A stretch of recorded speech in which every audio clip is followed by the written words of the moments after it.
And we welcome you back inside Black Eagle Stadium here in South Charleston. The referee for today's game, Dan Greer, taking the captains out to midfield for the coin toss. And we will head down to the field for those ceremonies. And U.S. Senator Joe Manchin getting set to flip the coin as the South and the North get going here. Only one member of that crew has ever had a chance to do so, so trying to spread that out. So here's Huff again, launching for Quran, and this time it is a catch for a touchdown. That answer came from the football god that says, you know what, we had one, let's go back and do it again. Great throw, Mark, in behind the secondary. What a great catch. Nice play. Deserved it. And let's head down to Kenny Bass with Karan Cordon. Kenny. Well, congratulations on the touchdown, number one. But tell me about the first catch that was a touchdown I got called back. That was incredible. Well, at first I thought I was going to drop it, but then I was like, well, I got two hands, so I might as well just throw one up there and try to snag it. That's what I did. I could have sworn I was in, but ref said I was out. Replay showed you were in. Yeah, that's what I said. Okay, no, but the football gods took it away and then gave it back. Talk about they came right back to you. How about the matchup you've got on the outside there? I don't like to talk bad to anybody, but I feel like, well, you're a fast guy. yeah, I'm the man. You need it, I'll go get it. If it's up there, I'm going to go get it. Congratulations. He had a little bit of a scrape on that play, so the trainer's taking care of him, getting all the blood off the uniform. You feel okay? Your arm is all right? Yes, sir. I'm perfectly fine. Ready to get back in. Good deal. We'll see you on offense here in a second. Guys, back to you. All right, Kenny, great job. And Seth Arnold out of Braxton County hauling in the kickoff. And Arnold bulldozing his way down to the 30-yard line. Seth Arnold. We got a penalty flag down there. It might be a little bit extracurricular after it, but boy, that was a good answer by him, Mark. He got up in there, he followed it. He is a deceiving athlete. He can run, jump, get up out of the way. He helped Braxton to a great year this year in all their athletic programs that he was a part of. All right, Mick Price, some final thoughts. Final thoughts is what a wonderful situation here today. The coach Mullet, his staff, the people here, the TV, they all put together to bring to the people of West Virginia this North-South game. Great job. Well done by coaches and there. All right, Kobe Carpenter of the North is the Mark A. Hunt and Associates MVP, and Karan Cordon for the South. For Kenny Bass, Mick Price, and our great crew, I'm Mark Martin. Thanks for joining us on our Friday Night Rivals North-South Football Classic presented by Mark Porter Auto.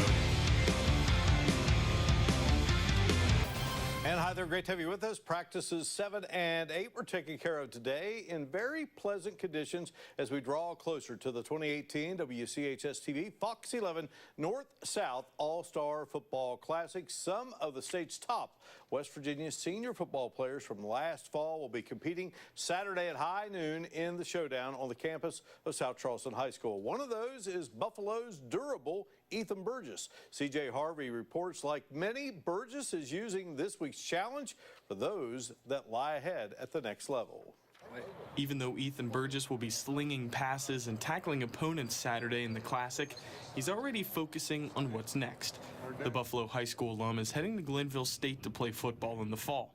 And being a part of the Classic is just an opportunity to meet some new teammates. It's a great privilege getting to meet a bunch of people that's actually going to Glenville and going to school with, get a little bit of a chemistry with them. That's the funny thing about in-state recruit. You know, you get to recognize people by their faces and kind of build a little bit of a relationship with them, get to know them better.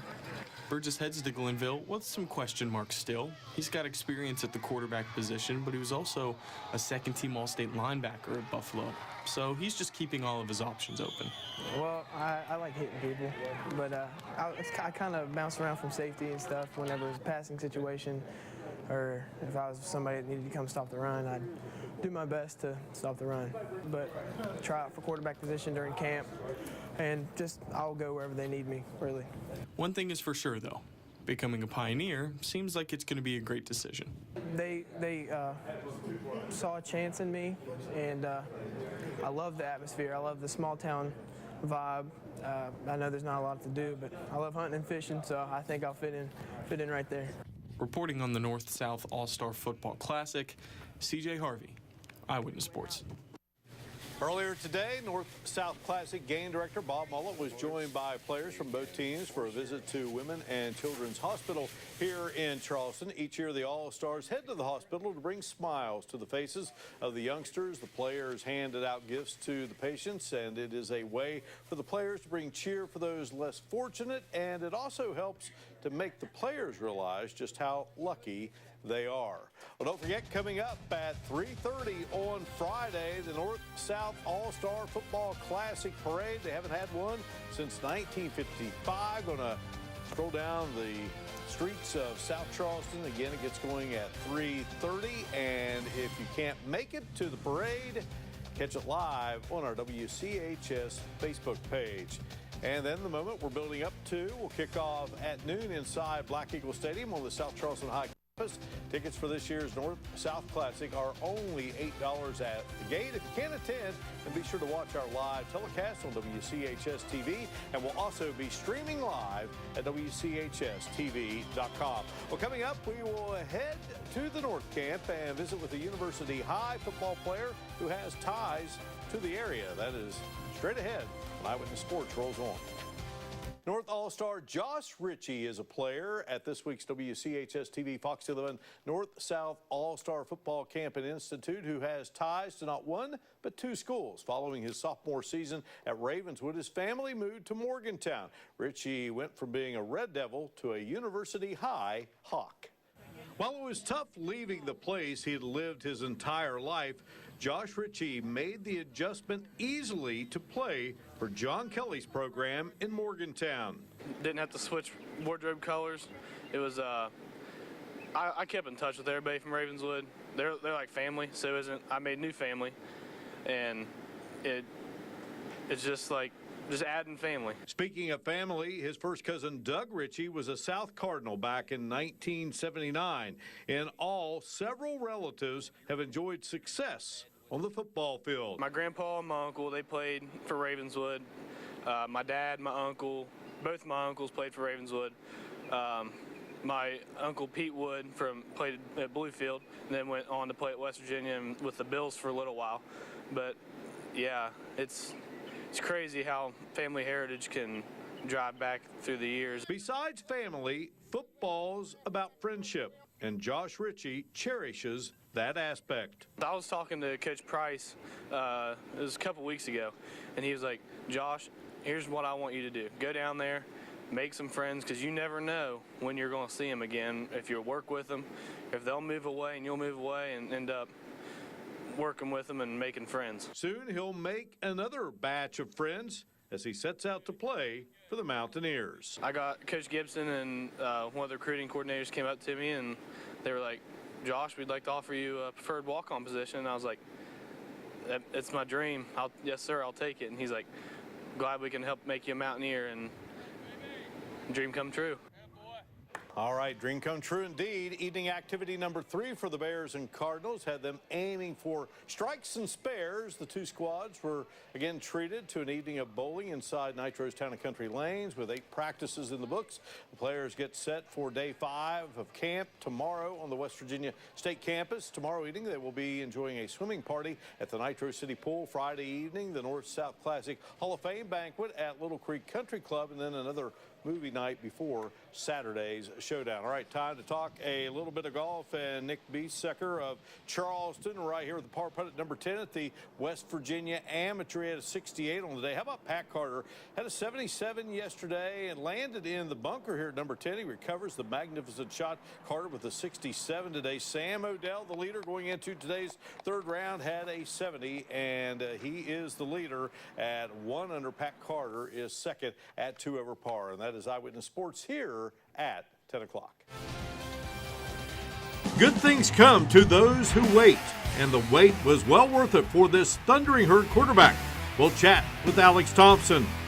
They played 7 in 2018, so why not bring you a sensational 7 on the two sides of the football? And this man says, remember November. We visit with the Herd head coach as the stretch run of the campaign begins. All this is coming your way right now on Marshall Football Today with Doc Holliday, presented by First State Bank.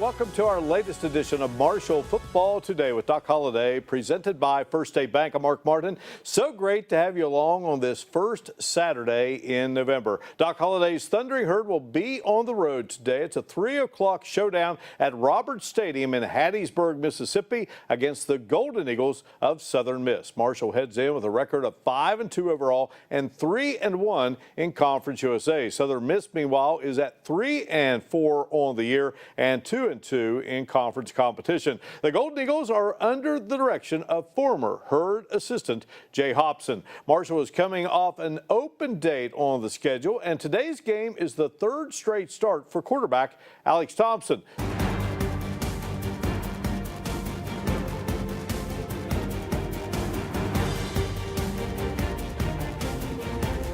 And a very pleasant Friday to you. Welcome to the Week 10 edition of Friday Night Football Extra, presented by the Thornhill Auto Group with Josh Lewis, Kenny Bass, and our great crew. Mark Martin. Delighted you could be along for Week 10, Josh. Many teams closing out the campaign tonight. Ohio, of course, now moving on to the playoffs. Kentucky already into the postseason. And here in West. And welcome back to Friday Night Football Extra, presented by the Thornhill Auto Group. This guy, his name's Mark Martin. We've got another guy by the name of Kenny Bass. Kenny, you know Kenny because he's always here. But Kenny, look at what we got here tonight. The man, the myth, the legend. Hold on a second. Holy mackerel, it's Mark Martin. Hi, Kenny. Actually, remember we have to behave now. Yes, Dad's in the room. No fun. All right, we'll go ahead and get started with Game 5. Some highlights for you. And we've got Campbell Midland and Riverside. Campbell Midland's been very strong in recent years. Perhaps not as strong this year, at least not in the start. But taking on the Warriors tonight. This is Josiah Roberts getting things started. He goes around the left side, and that's enough for a Midland first down. It's a new down, but the same play and same result. You know, if you're going to do that sweep, why not? Keep doing it until they stop it. Picks another first down for Capital Midland. Drive goes into the second quarter. This is a long drive. Ivan Vaughn gets the chains moving. Once again, you can tell what kind of game it was. It was a pounded, grinded game for Midland. A few plays later, Vaughn off the right side for 6 into the end zone. Touchdown.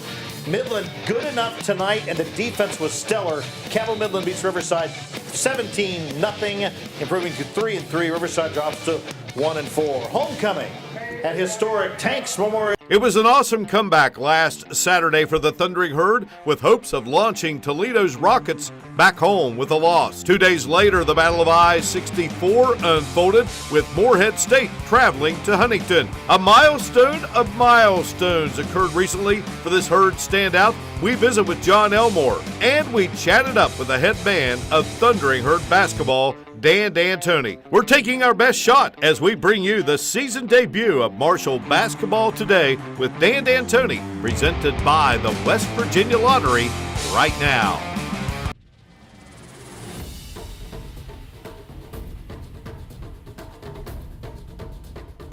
A former Calhoun County High School and Parkersburg High School wrestler had a weekend to remember in Cleveland. Jared Hott, who won a state title at Calhoun County as a sophomore and later 2 more as a Parkersburg Big Red, finished as a national runner-up at the NCAA wrestling tournament inside Quicken Loans Arena. Hott, a 3-time All-American at Virginia Tech, lost his championship match 3-1 to North Carolina State's Michael Machiavello in the 197-pound class.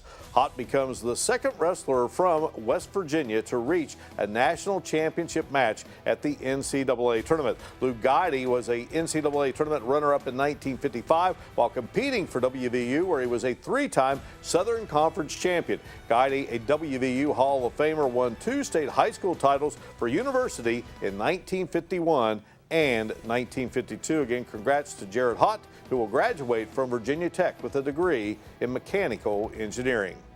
Well, that is going to do it for this 12th edition of the Saturday Sports Showcase. Be sure to enjoy the rest of Elite 8 weekend as the road to the Final Four continues on in the NCAA men's basketball tournament. So for Josh Lewis, CJ Harvey, and our great crew, I'm Mark Martin. We will see you next week for another installment of the Saturday Sports Showcase.